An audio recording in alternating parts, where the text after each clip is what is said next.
Eminence.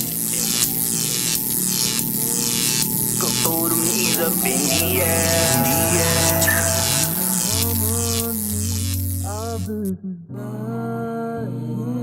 9, 8, 7. We have a go for main engine start. 4, 3, 2, 1, and liftoff. It's the SFL Nights it's the SFL Nights with AJ Striker, with AJ Striker. It's the SFL Nights it's the SFL Nights with AJ Striker, with AJ Striker. Ashley Jackson about the action. SFL news, come and join with interaction.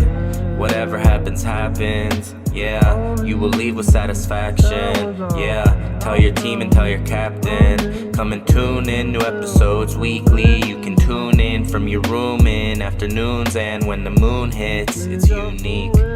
It's the SFL Nights it's the SFL Nights with AJ Striker, with AJ Striker. It's the SFL Nights it's the SFL. What is up, SFL Nation, and welcome back to my fourth and goal interview featuring my good friend, my coach, Mr. Matty Gage. How you doing, sir? I'm doing good. How about yourself? I'm doing better. You know, the COVID it wasn't as bad this time because I actually had it with the flu the very first time I had it. So it was, I remember that. I was down for a couple weeks, but you know, I'm actually feeling better today. So that's what's up. I know DJ Magic just said that he came down with it. He was kind of struggling for a few days too. Yeah, man. Yeah, it hits everybody different. It affects different things, you know. But I guess once you have the flu and COVID at the same time, just having one of them is easy. Yeah, it's crazy. But how you been doing, man? How's everything? I'm doing well. You know, just taking things day by day right now. Baseball just concluded the AllStar Break, so I had a few days off of work, and I'm just trying to recharge right now.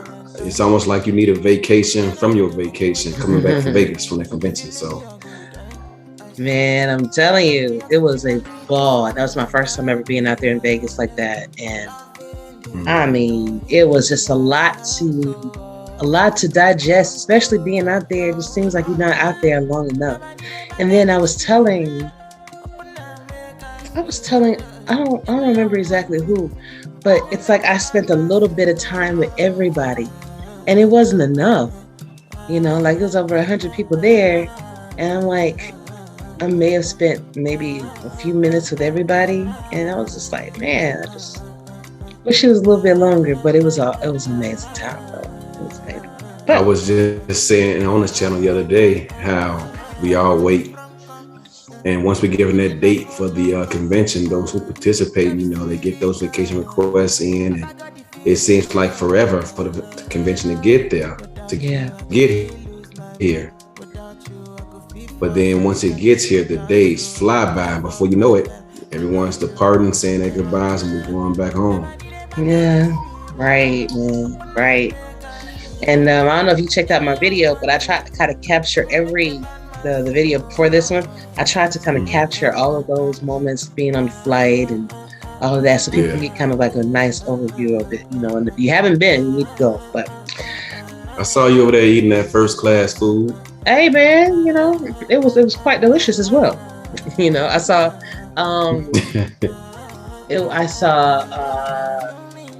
who was it? Liam coming all the way from England over there eating, you know, his nice first class flight, you know, meals and stuff like that. So it was a really good experience. Hell, I didn't know airline food tastes that good. That mac and cheese is on point, though, I'm telling you. Yeah. Stringy and everything. But man, so I know it felt good to get that win in Atlanta, over Atlanta, at the convention, because we were so close with Queen City last season, and with that play just being in there that wasn't supposed to be, you know. that made a loss. So how do you feel about winning your first game at a convention? It felt good. I mean, I had a win as a defensive coordinator while I was in Houston, but not as an owner. So, like I was trying to talk to someone else today, I think it was Chad, those wins and losses hit different when you're the owner and it all falls on your shoulders. So to finally get that win at a convention when the players that you play with are sitting right along beside you was a good feeling that I had yet to experience, and to get that up under my belt and out the way was fantastic. Yeah, it was, man. Just to sit there and see everybody's faces in real time as their game was going on. And that's something that I've always been wanting to do. Like, I want people to like record themselves watching the game so I can see like your live real-time reactions to everything. But it's different when you're in person and you're sitting next to your teammates. I know last season I was sitting next to Hacker, and with him flailing and everything, I'm like, you know what? Let me just some of this stick, stay over here. So I want to get hit. Yeah. Was sitting with you and Hunter and JR, and we just watching everything play out. And then you have the Atlanta players. I think it was Boo, it was Mark, it was BDG, and we were all just sitting over here, like we're all together enjoying it, And it is different. It is a whole nother vibe. And I wish that we could have that like all the time. It was fantastic, but it was kind of bittersweet too, because Marcus, my dude, one of my best friends in the league, and despite everything that was going on between Arizona and Atlanta and social media, he's still my guy, and so it was kind of bittersweet, having to go up against him because I consider him a close friend of mine. But I mean, at the end of the day, you still want to win, and to get there was great. But I just wish it didn't have to come against him, because I'm usually rooting for him unless he's playing against us, obviously. So, right. I feel the same way. Got a lot of friends over there in Atlanta. Yeah. And actually, I mean, with certain teams, I definitely feel that way about when we play them. And even I know like Denver, and I remember Adam Wiseman when he was over in Denver. When they won against us, he was telling me that was a bittersweet moment. Because like he's great that that they won the game, Mm-hmm. But he was sad that it was against us because he actually liked us. And that's another thing. The camaraderie and the fellowship that we have with each other. It goes past just the games, and I can appreciate that. Because when you can call, your someone from another team and have a great discussion with them, or go hang out with them in real life or something like that, that gives a whole nother element, to the game. Yeah, for sure. Speaking of which, though, you got in a little bit of trouble, not trouble, but a little bit of flack for buying Atlanta's flag. Yeah, I know. So some people thought that was a sign of admiration. Anytime you could buy someone's flag and have it represented on your wall, just like jerseys, it means something, Mm-hmm. But then there are others that took it like, okay, that was my opportunity to purchase something that belongs to my team, and you took that opportunity away from me. So what are your thoughts on that? What was your intentions behind it? Okay, so to explain that, like I said, me and Mark are cool. I respect Mark a great deal. He's taught me a lot about ownership. He's taught me a lot about the offensive side of the ball, which I'm still learning a lot about. He's taught me a lot of things about how to lead my team, how to lead the locker room in a professional way, in a professional manner. And I respect him highly. But not only do I respect him, but it was my intention originally to purchase the Baltimore flag because I used to play for them. The only reason I didn't was because I was reminded that they rebranded. And so when I played for them, they were the Baltimore Crabs. So I said, well, probably not a good idea to buy that flag because it doesn't really mean much for me. But I also had intentions of purchasing or bidding on the Houston Hyena flag, but they're now the Houston Headhunters. So I didn't purchase their flag. So the only one left was the flag that, as I've said on a million occasions, means a lot to me because I think, in my opinion, the Atlanta Swarm jerseys, logo, the colors, all of that is top 3 in the entire SFL. I mean, in my opinion, they're the best. In my opinion, I admire it. Everything about their colors, to me, speaks BDG Hollywood and his Hall of Fame player. So before we even went out there, I had intentions on getting their flag, as well as, like I said, Baltimore and Houston, before I was reminded that their brands aren't the same when I played for those teams. So it was more out of admiration for anything else. And in fact, afterwards, I spoke with BDG. I'm gonna say this government name. I spoke with BDG and was like, "Yo, fam, you know, I see you got some people over there taking that personal. That's not what it was intended to be." I explained it, the same thing I just told you, to him, and he didn't really see the big deal. So, but he also said that he was gonna buy the flag from me, because I think I ended up paying $200 for that flag. And he said, "Hey, I'll just buy from you for $210 and get it back from you." But then he told me, never mind, because Mark was gonna step up and buy it. I'm like, "Oh, okay, whatever." And so I hadn't heard anything else about it. So in fact, I even brought it over because that night I was staying at a different hotel, and I brought it to the hotel to talk to Mark and give it to him. And he was already in bed, sleep. Said, "Hey man, I'm done for the night. That's it. That's all. I'll holler at you later." I'm like, "Oh, okay. Well, it is what it is, So it didn't happen. But then once I got back home, I reached out to Mark again and said, "Mark, man, tell me something. You've been knowing me for a long time, for a lot of years. Why do you think I bid it on ATL's flag?" And he told me, "Well, because of the whole Dynasty thing and Twittergate and all that nonsense." And I said, "Dude, you've been knowing me for a long time, and that's your first answer?" I said, "No." I said, "Think back. How many times have you heard me publicly say that Atlanta's colors and their logo and everything is one of the best in the SFL, if not the best?" I bought that not for any kind of Twitter beef and to respond and all of that and to rub it in y'all face at all. I bought it because I respect your organization, your team colors, your logo, all of that, and I want to add it to my wall as a,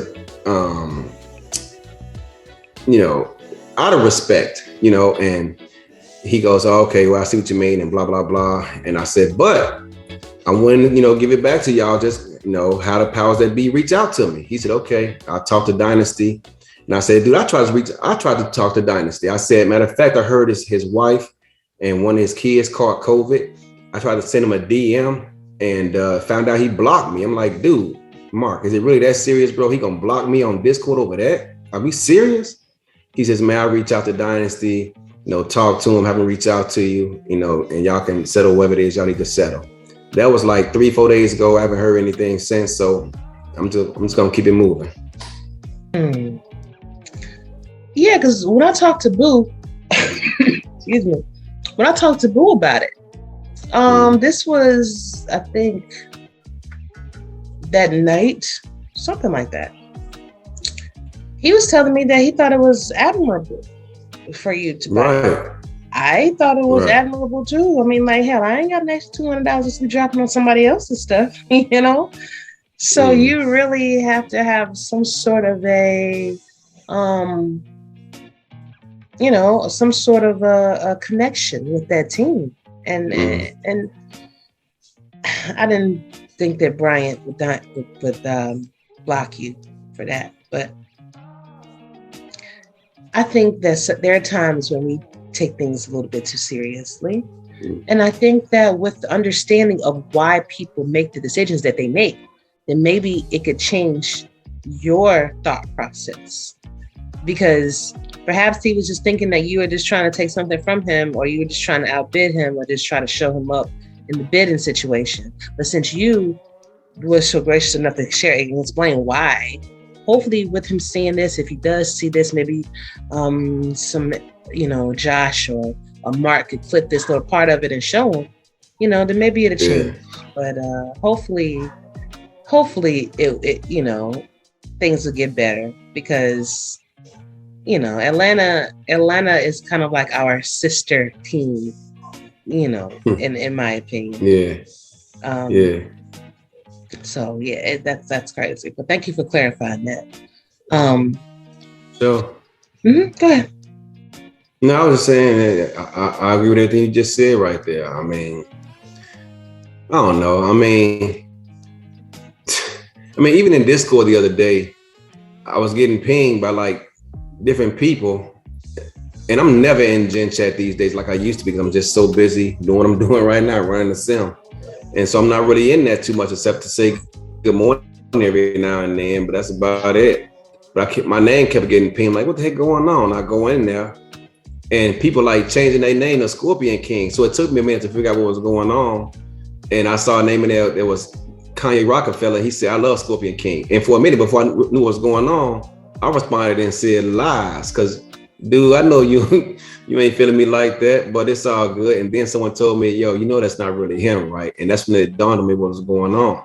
And then Swole posted a gif of Allen Iverson stepping over Tyronn Lue. I'm like, bro, we still doing that? That was a freaking a season ago. Come on, man, let that go. But then me, I had an immature moment. I admit that. I said, okay, that's what we're doing. That's what's up. So I went and grabbed that Atlanta flag and put it around my shoulders and took a picture of it and sent it to him. Then all of a sudden, here comes Siege calling me an ass and being disrespectful to Atlanta. I'm like, oh, so now I'm an ass, bro? So now you're calling me an ass. Oh, okay. And I just pretty much said, man, I'm done talking to you. I'll holler at you later. Siege Falco, everybody. Yeah. But then a couple minutes later, he went and deleted it. So I don't know if somebody came and talked to him and said, hey, man, we'll do that around here, what the case may be. But he took it down. So my God. I just kept it moving. Not my Siege. No. Okay. Well, all right. Yeah. Y'all gonna have to cut that out. You can't be doing stuff like that. Y'all cut that out. Come on now. We've had the explanations, and if the flag really wanted to be bought, it would have been. So we gotta move on. We gotta move on. I heard them say something about me being a quarterback or something like that too. So yeah, y'all oh yeah. Yeah. But barely holding on to my quarterback. Yeah. See, that's that. Yeah, they tripping, man. They tripping. But so what changed from last season to this season? Now you don't have to, of course, don't tell everybody exactly what you're doing, but what changed? Because I noticed that we are playing better on both sides of the ball. Is it something that's finally clicking with you now that you're getting the better understanding of both sides? Because for me to only have like one interception over the past couple games, come on, man. And then 4 or 5 interceptions the first game. I want to say it was like 3 the second game. I was like, what you been doing, man?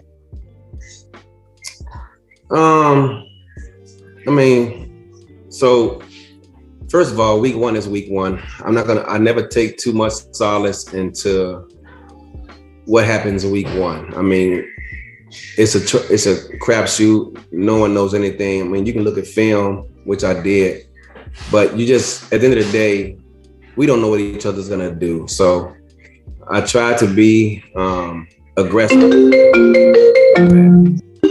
I tried to be aggressive in some cases, and just have a diverse offense, and it worked out for us. Atlanta, sure enough, true to form, got a new defensive coordinator with Swole, so They did a lot of things differently that they hadn't shown on film before. I mean, they did some things that Mark had never done before with the defense. So, but you know, like someone, Max Paul once told me, you got to prepare for everything. So that's what I try to do, and it just happened to work in our favor. Week 1, I take it. Week 2, we had another good week. Kudos to San Diego. They did try some things that they hadn't shown on film. It didn't work out for them as DJ kind of went ham, and you was mistake free. So, but all that said, it's early in the season, and like the first couple of weeks is like a crapshoot. To me, it's not just week 1; it's weeks 1 and 2, because you just don't know what people are doing. And actually, it's not really until like maybe 4 or 5 that you get a gauge on what people are doing. So, you know, I don't take too much credit for it because it's early. A lot of football left. It's a long season. Like Max tells me all the time, it's a long season. Don't ever get too high, too low, because I remember a few seasons ago, we started out the season 3-1 and missed the playoffs. So, you know, I don't want to take too much credit because we haven't done anything yet. Mexico City is a tough opponent. They match up against us very well, always have. I'm lucky to have a playoff win against them. They kind of took it to us. I think it was the last season, 2 seasons ago. And I know they're going to be ready, and it's going to be a tough one. It's not going to be nearly. Their defense is a lot more resistant than what we've seen this past week. I can promise you that. So we'll see what happens. Yeah, well, you have been putting together, you know, some fantastic plays, and I think whenever you think outside the box, whenever you do something that people are not expecting you to do, that's when you are your most dangerous, because they already know that Arizona and that you specialize in the defense, which defense, when used properly, can win the game for you, let alone win championships. But then when you have a high-powered offense to go along with that, just like with Baltimore, you know, you have the potential to do great things. And I think while it is early, it is important for you to celebrate, not too much, but celebrate the different victories that you have had, because with the large margins of win, and the different things that we are now doing that you've been trying to get us to do for a long time, shows me that you're having a better understanding of the game itself. And your coaching ability is improving. So, you know, kudos for that. You got to be able to take some time out and at least celebrate that, you know? So. Yeah, I get it. I mean, there's definitely truth to that. I'm not the same coach offensively I was back in season 15 when I started. 14. Yeah, well, I started doing the offense in 15. Yeah, because we had Kanye. Yeah. So I've definitely grown in that regard, but I got a long way to go. Yeah.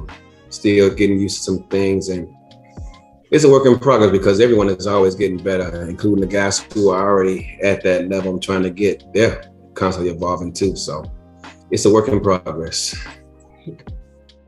Yeah, anything worth having is going to take work to get to. So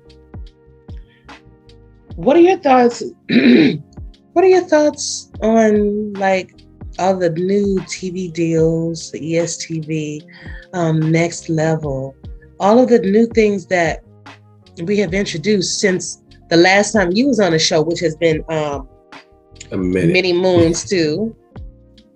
Yeah. It's positive. I told Cam many times, I said, Cam, this is just the beginning.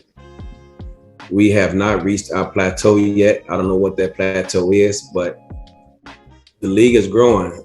Like someone else who said previously, we started out doing the first convention in a hotel, in a ballroom or something, and now we were in Vegas, you know, at the Luxor, at a esports, you know, event. So, and it was fantastic. So, the league is still growing. I mean, I can't wait to see where this thing goes because, like I tell Kim all the time, we're not done yet. And I'm glad to be a part of it. I think we are in the best esports league on the planet.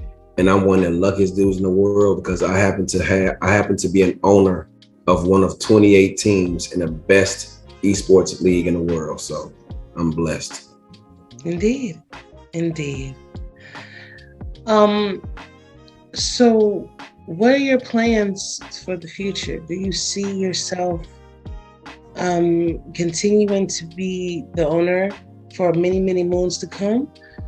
Do you see yourself retiring your player at some point? It's not being just an owner player, but just the owner. Like, what does the future for Eddie Gage look like? I plan on being an owner in the SFL for as long as Cam allows me to. I don't plan on retiring my player until they force me off the field. And if they do, I'm just gonna make another one. I'm continuing my dream of being an athlete when I was young.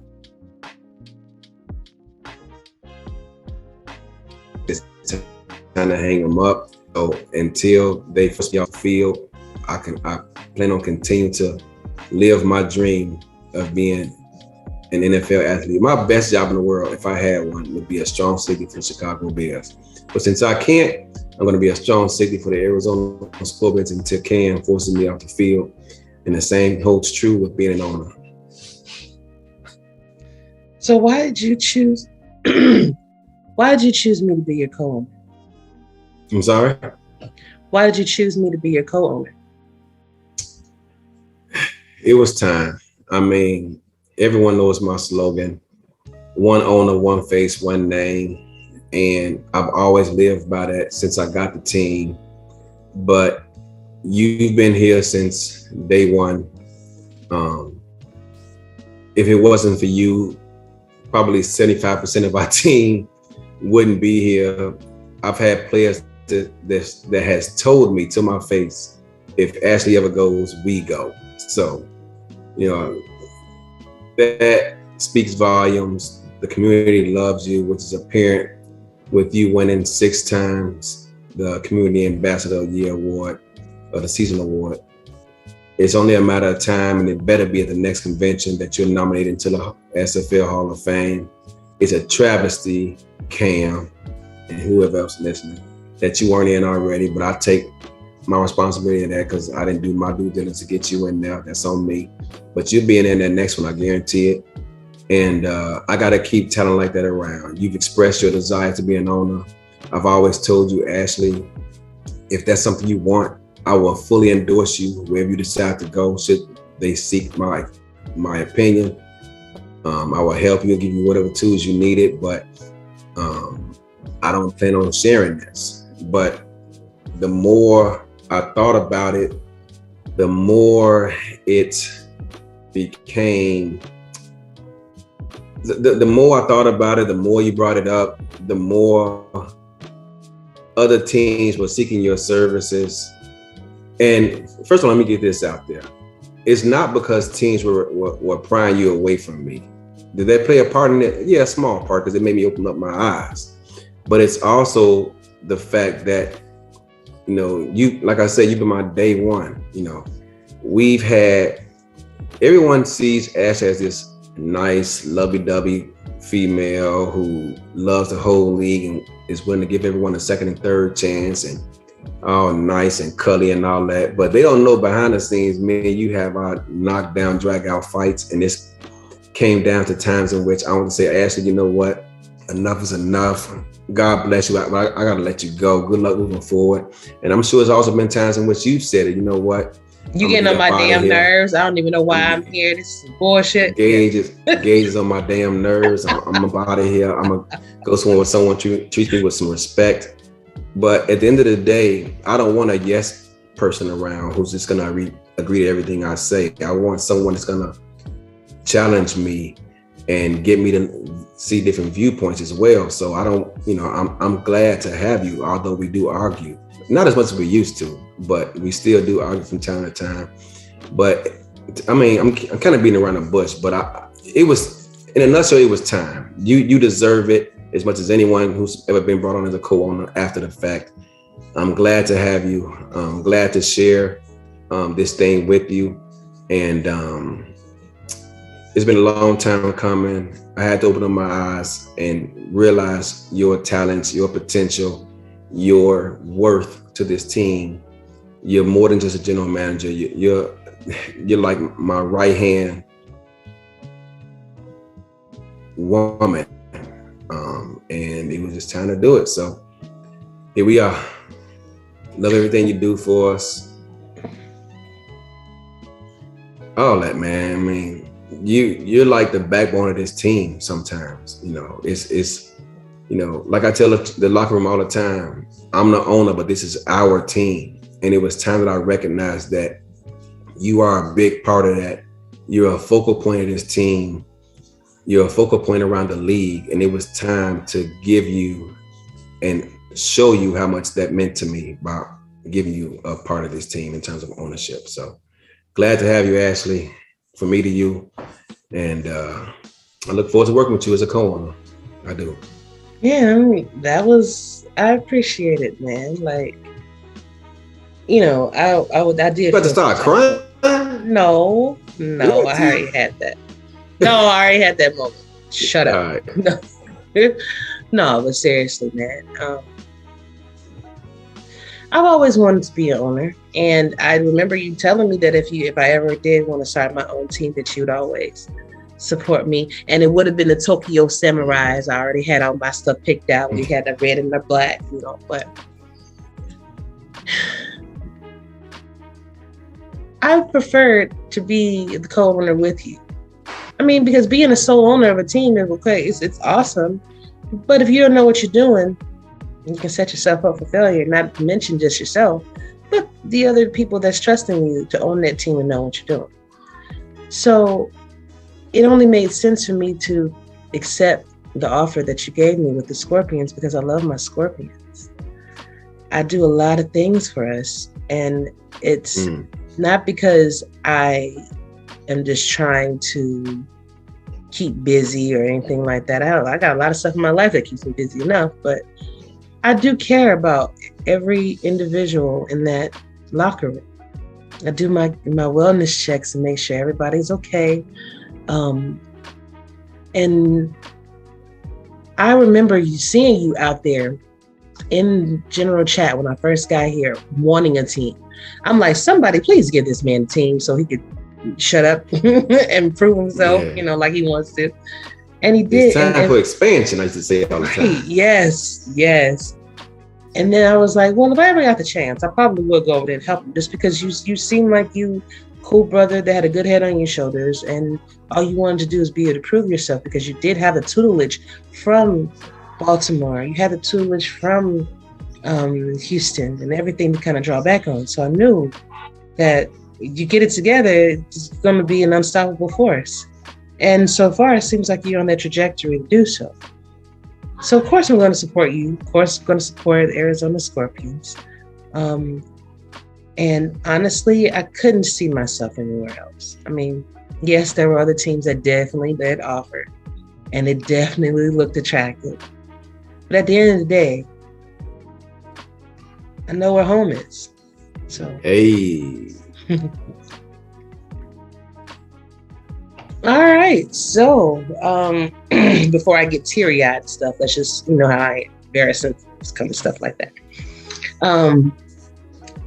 So everybody that talks about you and you pick six and you don't have one, and you're a Hall of Famer, don't have one, all this kind of stuff. Like, how does that make you feel, like, when people are talking about that? Because my first inkling is to be like, hey, you don't get it, man. What's wrong with y'all? Like, he takes off stuff from his player every season, to make sure that everybody else can eat, but y'all want to give this man a hard time about not having a pick six.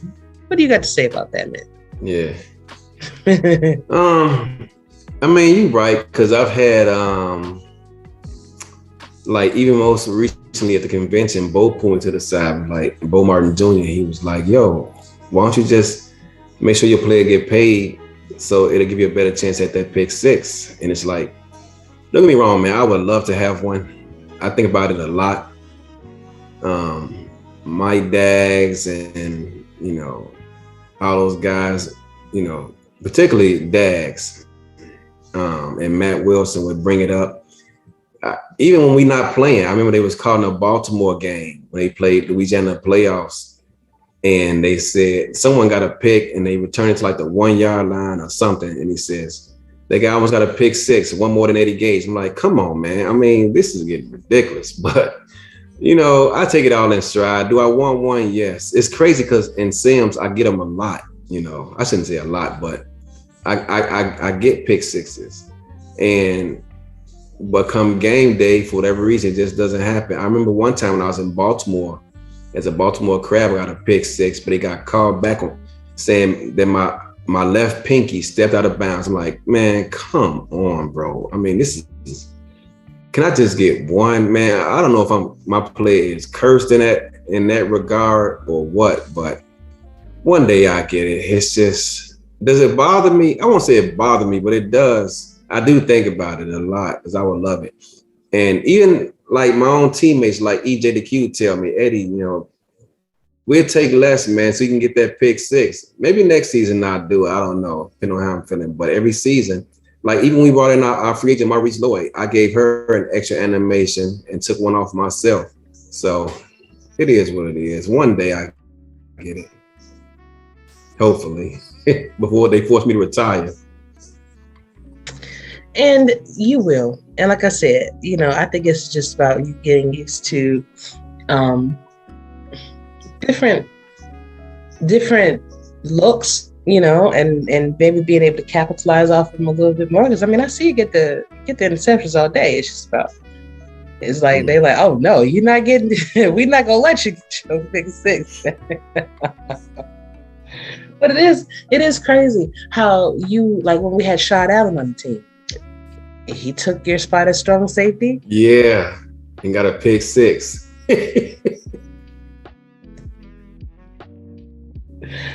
Oh no, man! So you might have to go back and make another player, and somebody cursed that one. But no, man, I remain hopeful that you will get what you need to kind of capitalize and kind of put the cap on your career. You know what I'm saying? So what is some advice that you would have to give to someone that's looking into getting into coaching or to scouting? Because I do see that some people come in with the intentions like, hey, I want to be an owner. Like, you just got here. Wait a minute. You don't know everything that comes with that. Or I want to be a coach. All right, cool. Would you mind explaining how many?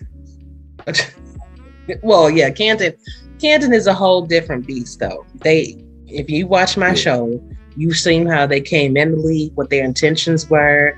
So that was a whole different ball game right there. And they got what they wanted, you know. And I see you got their jersey on. I want to get a gold jersey. I want to go to get a gold and red jersey. Yeah, it looks nice. I think I'm gonna go ahead and get me one. Hey, did you see those blazers that they had at the convention though? I did. I saw them. I was like, that was classy. That was nice. But what is some advice that you would have to people that's trying to get into coaching and scouting? I would say start by learning how to scout, because you have scouts out there who scout but don't know exactly what they're looking at, and they sometimes give you false information. And so you have to just double check their accuracy on that, because you don't want to be scouting against one thing when you're actually seeing another. So learn the game, look at the plays. If you're not sure what you're seeing, put it on the film, turn the game on and have them run that play and see if that's actually what you're looking at.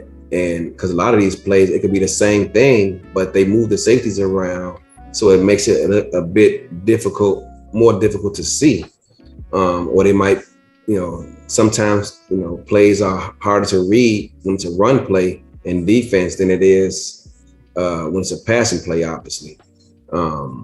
So I would say perfect your craft as much as you can, scouting first, because scouting will help you get better when you're trying to, let's say you're scouting and you're reading something and it looks like 3 strong, but it's actually 3 weak or vice versa. And so now you're running sims and you're putting in plays to counter what they're doing when it's actually the opposite play. And you're trying to figure out on game day what's going wrong when you're actually, because you scouted something different. So I would say perfect your craft at scouting first, because that's where it all starts. Perfect that first, and then learn the plays that counter what teams are trying to take away. Because as a defense, we can't stop everything. Every defensive play has a weakness. I don't care what it is. And so you have to find those weaknesses as an offensive coordinator and attack those. And on defense, you have to find out what an opponent does, what they do best, and take that away and force them to do things that they aren't comfortable doing. And that's pretty much the X's and O's of that. Once you can perfect that and put a playbook together that attacks those different areas, you will find yourself amongst the elite in terms of offensive or defensive coordinators.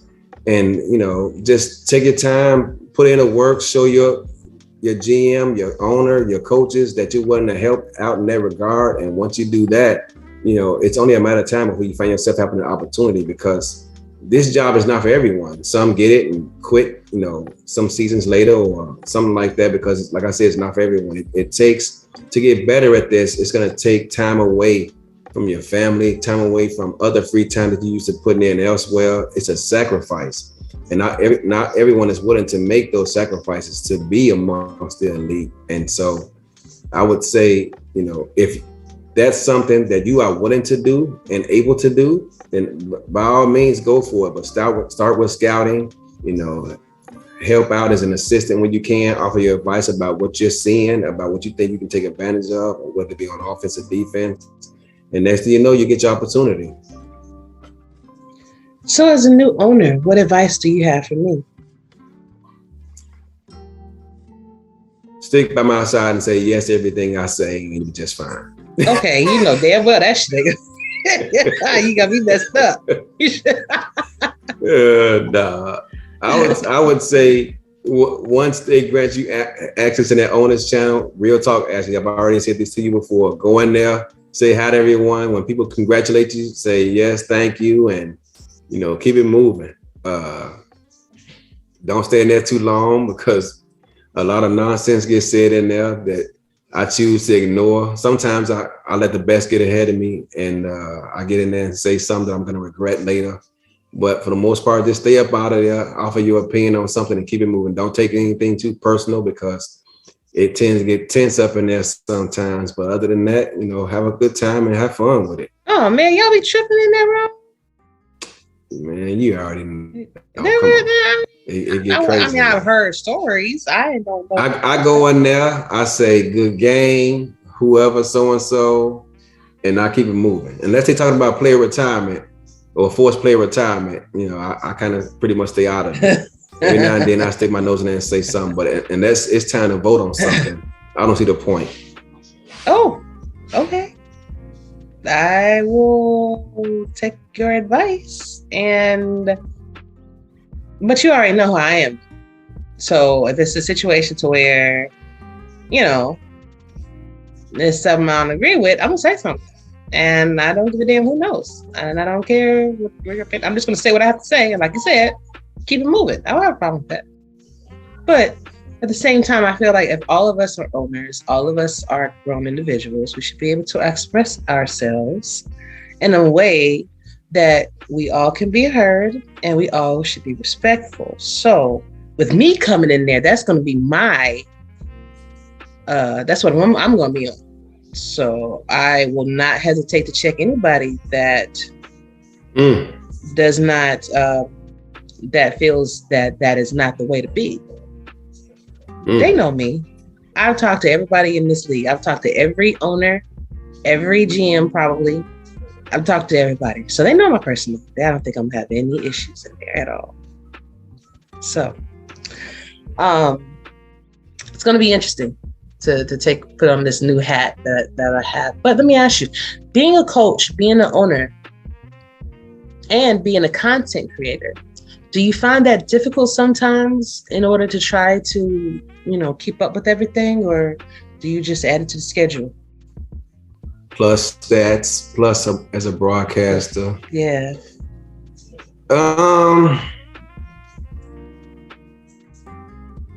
If I'm being honest, sometimes, and I say that to say, like for example, some teams I have to spend more time on preparing than others.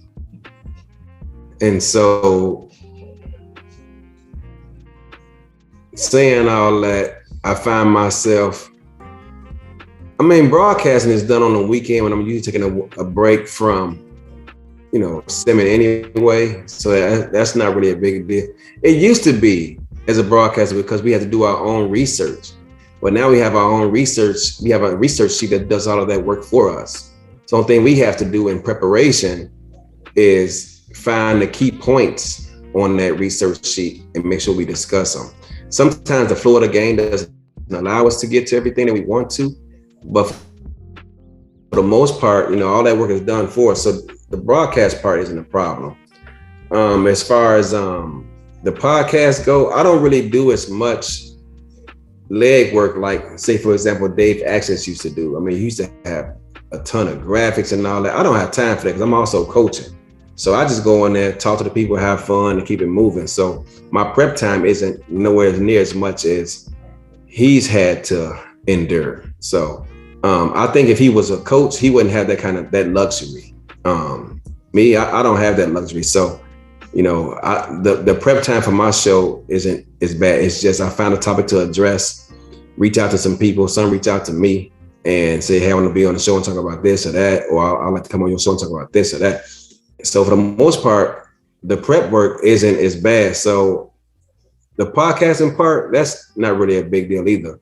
I would say the ownership duties along with coaching is what takes up most of my time. But thankfully for me, I have a wife who understands my passion for this league and puts up with all of this. So it's every now and then she just makes sure that hey, it's time for me.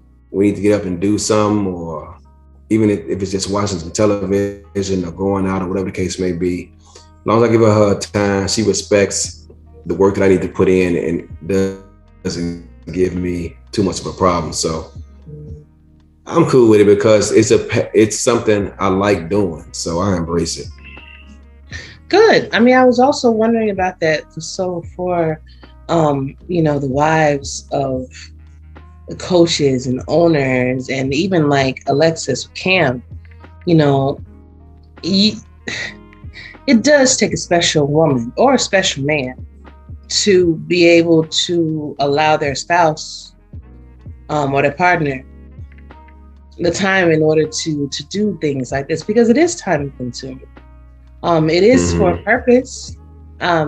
Some people may see the value in that, some people don't. But I think that you all are blessed to have, those spouses that will allow you to just have fun. Because honestly, you could be out in the street doing other things, So for you to be sitting at home in front of a computer, the monitor, television, I know where you are. So, Exactly. I used to ride a motorcycle and was in a motorcycle club. Right. So right. I was always out in the street. So could be a dangerous she likes situation. this hobby better. Right. You know what I'm saying? Yeah. Could be out there riding too fast and then freaking fall over or some shit. Little stuff like that. See. But I don't go down though. I ain't going okay. Good. I would hope not. I've seen some of them accidents, bro. You don't want to. Yeah. Yeah. But that's good. I'm glad that you're able to do that, because I was wondering, and I'm sure some people may have wondered, was that like maybe having too many things, having too many hats, was that causing the team to kind of go backwards in our win ratio? Because, for us making the playoffs, making it like 2 and 3 seasons in a row, and all of a sudden just missing it, and then not even putting up the numbers that we did, there's something to kind of take notice of. But losing the Hands brothers played a part in that too, because it took me too long to figure out what Ryan and Connor could and couldn't do. But even with that, once I started once I started running Sims, it was like, man, why didn't he get over there and you know, make a play on that? And it dawned on me, because people used to always tell me, man, dude, freaking James and Donnie are freaking animals out there running Sims. Them dude was unstoppable in some plays. I had to, you know, make this adjustment and make that adjustment, and I always blew it off.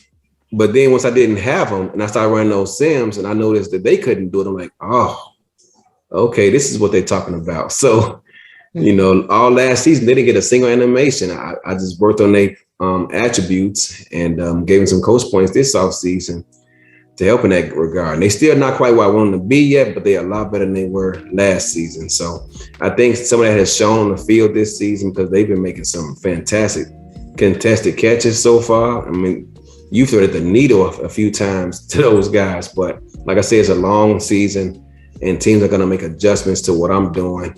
And I'm going to have to be prepared to make adjustments off those adjustments and go from there. Yeah, well, two things to your point. A, they won't be prepared for you if you're always sticking outside the box, like Matty told you. So that's why Matty was so effective. They could tell you this a long time ago, man, you got to start listening. So you change up some stuff, they are not going to be prepared for you. If you don't have the same looks all season, how you going to prepare for something that hey, man, I looked at them 2 or 3 weeks ago. They ain't show this. I looked at them 4 or 5 games ago. They ain't show this. What is this? If you can keep teams like that, that's how you win. That's what Baltimore does.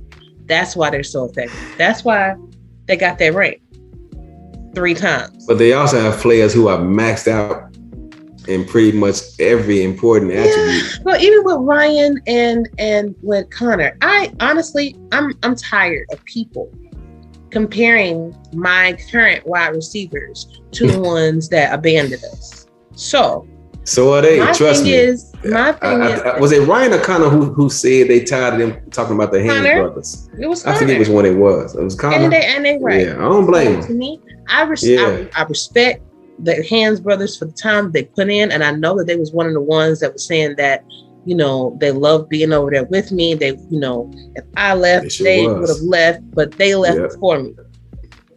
And they left me in a situation to where I had to go find Connor and Ryan, and they were good enough to come over here to help us out. And yes, I have been threading the needle with them. Yes, these are my guys, and they will be until they decide they don't want to be here no more. So as far as the Hand brothers, they're old news to me. I don't even want to talk about them no more. Connor and Ryan are my guys, and TJ. Don't forget about my boy TJ. Connor, Ryan, TJ, Jay, these are my guys. So if anybody has something to say about the Harris brothers, they can take it somewhere else, because they old news to me. I'm only focusing on who's here and who has our backs right. I respect that. And yeah, they playing a whole hell of a lot better than they was when they came to us. And you know, perhaps to teams prior they were concentrating on different things for them. Cool. We're changing it for what we need. And they are doing fantastic. And I'm proud to have my guys on my team. Period. Ditto. I don't play about my guys. Ditto. So, but yeah, we've been doing some good things. And you know, with you thinking outside the box and you changing up things, yeah, we're gonna make some noise this year. I fully intend to. I really do. With you being in the league for so long though, Eddie, and I think I asked Ramos this when he was on the show, how, in your opinion, has the league changed from when you started until we start getting user players, till we start getting on Twitch, till you start all the group chats y'all used to do on Facebook when people didn't know that we didn't have Discord all this time. Y'all used to be on Facebook talking, them little group chats and stuff like that. So kind of, if you can, just kind of quickly walk us through like a memory lane kind of thing of your interpretation of the league from when you first got here until now. Well, I think you just hit on a big part of that, is the league's growth. I remember, when I first came to this league, I only came because TJ just kept begging me, the co-owner of Baltimore, hey man, come check out this league. And I was like, dude, I'm not about to sit up here and watch a simulated game, something I have no control over. I'm just not doing that. Thank you for inviting me. I appreciate you reaching out, that much of me to do so, but that's not for me. But he just kept prodding me, Eddie, you're gonna love it, man. Come on over here. And so I finally accepted. And even when I first got here, I would watch a game every now and then. He would always send me a DM, hey, the crowds are playing Saturday at whatever time, you can make it, I appreciate it. 90% of the time, I didn't even show up. It was like, yeah, all right, whatever. But, I was just, I was off into other things. But, and it remained that way for a long time between seasons 3 when I first got here up to season 9. And I've said this story like 5 times, but I don't remember who I was talking, who we were playing. But so TJ, we got blown out, and TJ asked me, I reached out to TJ and said, so whoever our defensive coordinator is, you need to terminate that guy because we got trounced. And he says, well, why don't you do it? And I said, you ain't said nothing. So I took on that task, and I quickly learned that the job was a lot harder than I ever anticipated, because as a defensive coordinator, you quickly learn that you have to try to find ways to manipulate the AI to call plays when you want it called.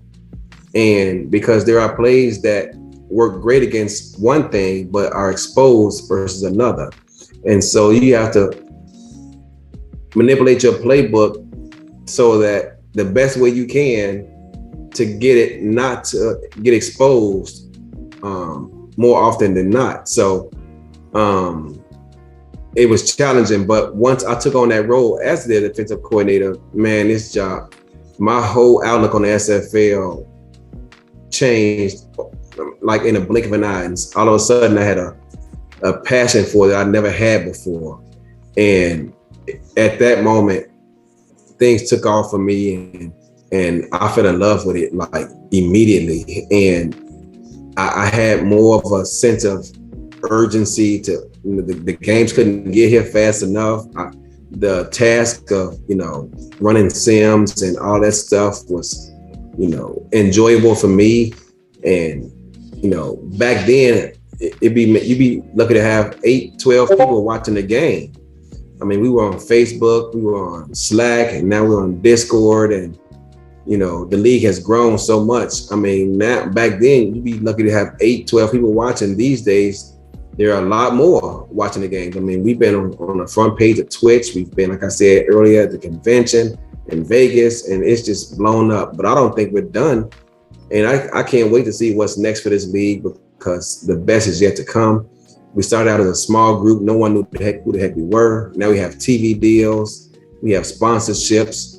We went from 8 teams to now 28. Cam trying to grow this thing to 32. So yeah, we've grown, and the best is yet to come, for sure.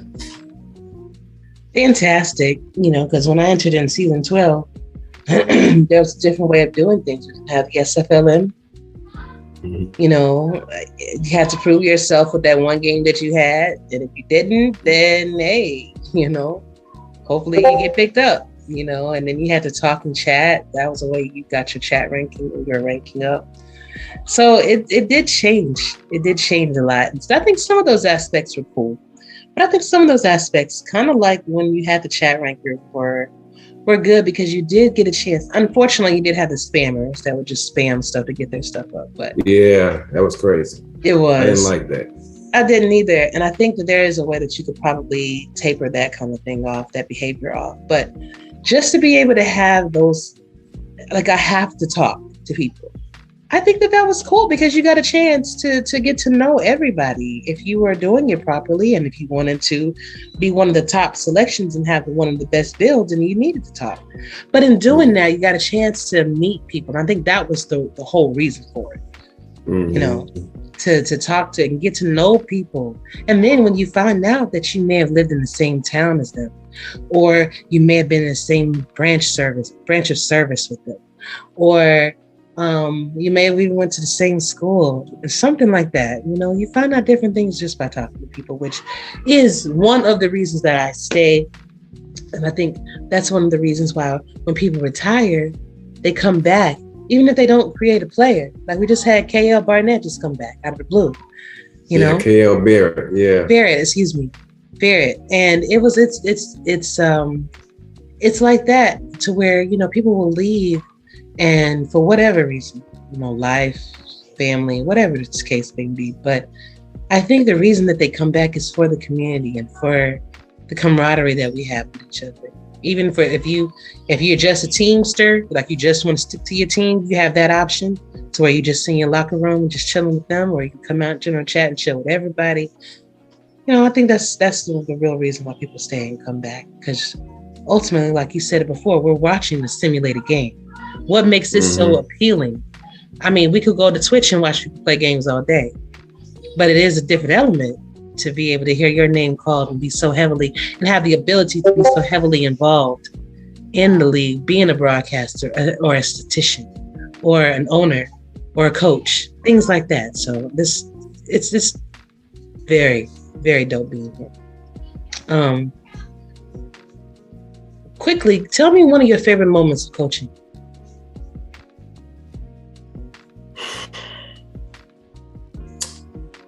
I'll give you two. As a defensive coordinator with Houston, we were preparing to play Vancouver. A lot of hype was going into it. Christensen and some other people were talking reckless about how Vancouver was gonna, you know, back then they were scoring like 38 points a game, and he said they're gonna, you know, run all over us and put up 1 million points and win that game. And it was kind of like a side bet that I said they wouldn't score more than 30. And I think we held them, I think it was 29 or 28 or something like that, whatever it was.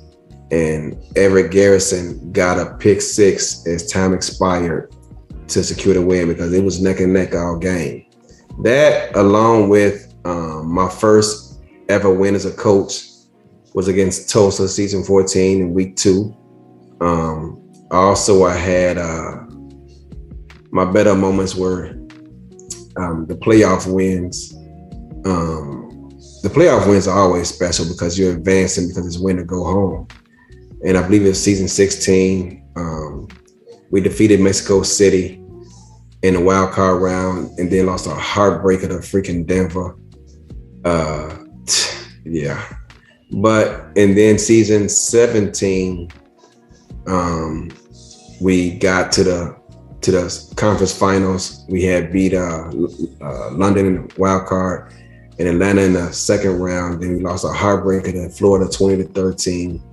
So those playoffs wins, along with my first win as an owner versus Tulsa, and then that win versus Vancouver, with Everett Garrison getting that pick 6, were very special to me. And I'm sure you got a whole ton of them. I'm sure you got plenty more that you want to, you know, share with us. But it's moments like that. Like I said, you can just call them right off the top of your head. Those mean something. Last question for you. What was the purpose of you starting Say It With Your Chest, and who inspired you to do so?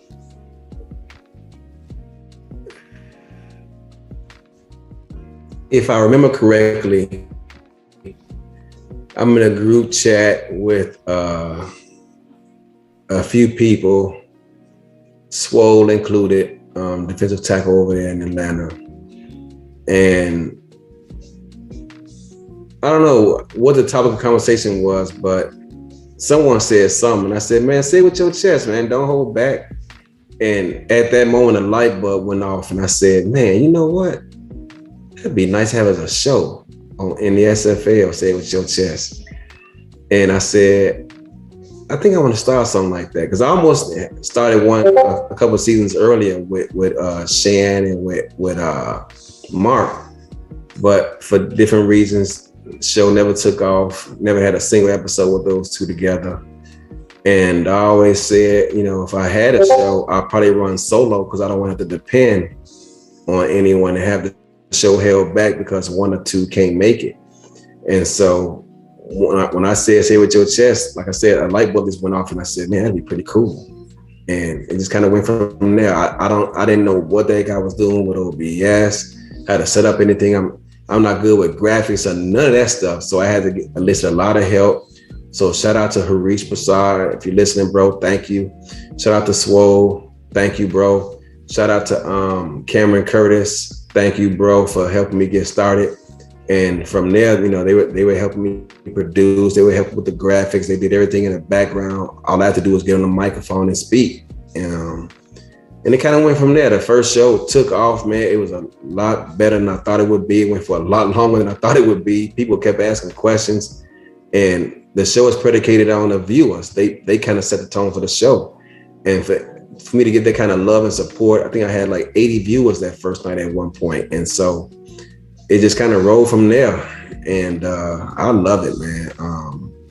Sometimes I take weeks off because of baseball, where I just don't feel like doing it, or because I'm busy simming and running sims and all that stuff. And I just don't have the time. But when I do have the time, that's one of the things I try to do, because it allows me to something during the week to just get my mind off life or whatever and just focus on that show, man. And it's a big part of Eddie Gage, and I love it. Fantastic. So what was going to be the premise of the show that you were going to be doing with Mark and Shan? So the show was going to be called The Owner's Box, and it was kind of the same concept. It was 3 owners would come on and just talk about the SFL and kind of like not hold back and say our true feelings on various topics, and not be afraid of the backlash or the heat that we would receive for, you know, voicing our opinions, whether it was popular or not. We were gonna speak on it. And like I said, I wish it took off, but it never did because of, you know, time constraints, or one person wasn't available at the same time everyone else was available. So with us all being in different time zones, it was just kind of hard to make it work. And unfortunately, like I say, man, the show just never took off, man. I miss it because I was really looking forward to getting those guys' views along with mine on various issues and topics of conversation around the SFL. Well, the good news is you can always have them on your show and tell them to come on and say with their chest, whatever they got to say, you know? Oh, yeah. I love it, man. I love it. Well, Eddie, it was a pleasure, of course, having you on the show. You are one of my favorite guests to have. So if you were ever not busy, you know, and you know, whenever, or maybe it's a week that you're not doing the show, something like that, if you want to come and help me host mine, because I am doing like a kind of like a revolving host kind of thing. Yeah, just hit me up. I'll be happy to have you on, man. You got it. All right. So, of course, I cannot let you go without leaving you the last word. So that can be a shout out, that can be a poem or a song. And I'll be willing to accompany you on this. So what you gonna do, bro? What you gonna do? First of all, I'm not a poet. My brother battle raps. I leave that all up to him. I wasn't blessed with them talents. But I will give you a shout out though. Maybe you can play a tune along with it. I don't know. But I want to shout out first and foremost Cameron for keeping this thing going. He almost quit a couple of times on this league. I'm glad he didn't. Shout out to anybody else in league staff who out there doing what they do to help make his job easier and to help the movement of progressing the SFL along. Shout out to all them guys. Shout out to everyone who tunes in and watches my show, whether it be live or playback whenever they can. Say with your chest. I appreciate all my viewers. Arizona, y'all know what it is. I love every last one of y'all. And from the front office to you, to my players, all my day ones in particular who was there with us when we sucked, scrambling to win 4 games, trying to find our way. You know, I love everyone around this league, man. I try to get along with everybody. Some I get along with obviously more than others.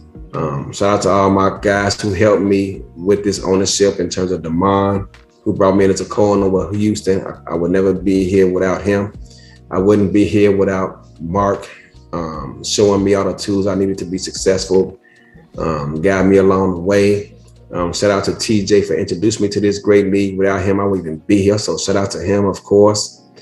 Shout out to everyone whether they are current or former Scorpion. Shout out to y'all, because like I tell y'all in the locker room all the time, I may be the owner, but this is our team. You know, I'm the face of the team, but this is our team. No man or woman on this team is bigger than the next one. Everyone from Cliff, who rocking our social media, to the doggone backup tailback if we had one. Everybody is important. Everyone plays a vital role in this team. Some speak more than others. I wish everyone was more vocal, but you know, we are who we are. I'm not gonna try to change anyone. So it is what it is. So yeah, I mean, I think that about covers it all. On a side note, Matt Wilson, we just lost him. Shout out to Matt Wilson and his family, bro. You were an important, integral part of this league, man. We miss you. We love you. It's got to be tough on Mike Daggs and everybody who was really close to him. I didn't know him all that well. I didn't have the pleasure of meeting with him. I worked with him in broadcast, but I never actually called a game with him. But he was someone who the league admired. He will be missed. Matt, when you were up there one day, call a game with Rich Pratchett for us. And sorry you were taken away from us so soon, man. But every moment was a blessing. And we're going to continue to honor your name, bro. You will not be forgotten. 12 forever. And it's just tough times right now, man. You know, we lost him, we lost Rich. Just tough, man. But it just teaches us to, it's a reminder that we should continue to tell our loved ones how we feel about them, that we love them, because you just never know when things may happen and your life takes a turn. And it's tough. But Matt, we love you. We miss you, bro. And like I said, man, take care. Shout out to his family. I know it's not easy dealing with this right now. Shout out to Mike Daggs and everyone else who was close to him, bro. We miss you. And hold it down for us, bro.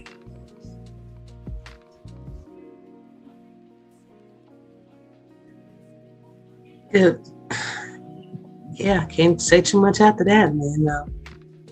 I do give my condolences and prayers of peace and acceptance for his family and for Matt Wilson's family and friends. I know Dag's got a beautiful tattoo recently for Matt, in honor of Matt.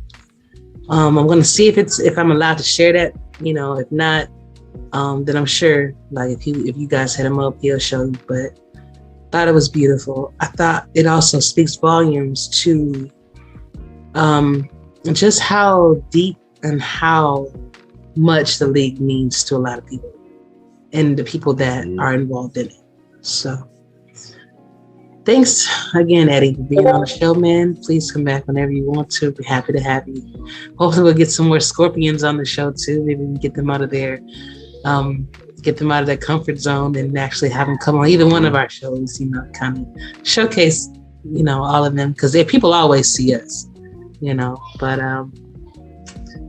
thanks for trusting me to help you with the team for this long, and even, you know, taking that step further by helping me, you know, by allowing me to be a co-owner. I really appreciate it. Always will. For sure.